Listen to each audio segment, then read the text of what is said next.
STEM as a specialist class is still rather new for my district. Since it was launched, the STEM team of teachers and I faced many problems involving how it was implemented and the lack of STEM training and assistance we needed for it to be successful. Although we tried to research a lot of it on our own, many questions arise that we alone couldn't find the answers to fit the needs of our district. These 18 particularly stuck out, and I found 3 starter ways to easily organize and map my thoughts of them, not so that they could possibly help us to plan out how to reach solutions.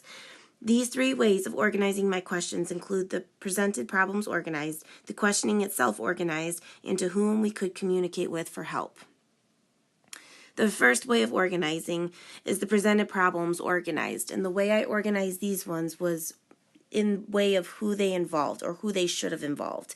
And with this one, I have them separated in district and curriculum, school-wide collaboration, and student needs. Many of the problems with the district and curriculum were that we really didn't have any communication with them and that we didn't really have a set curriculum. And what we were given wasn't anything easy for us to follow being a specials class.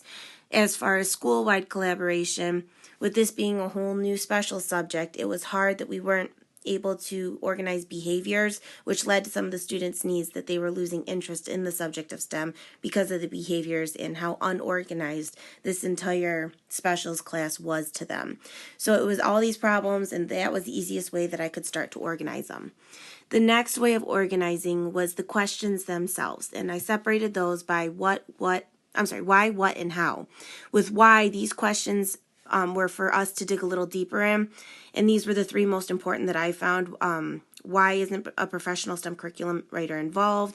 Why is STEM not exciting for the students as it should be? And why are we looking at other schools for STEM curriculums? The others were what, where we could think without limits, and how, where we could start introducing the strange to come up with solutions for these many questions. And again, it was more of the curriculum, us with a lack of curriculum and organization, and just us not being able to communicate with many people.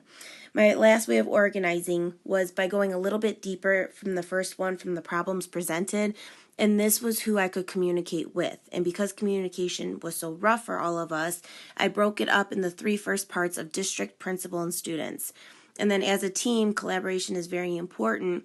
So then I started figuring out, well, rather than just going to the district or to the principal or the students, let's involve everybody together. And that's why I started coming up with the subcategories of district and principal, district and students, and principal and students.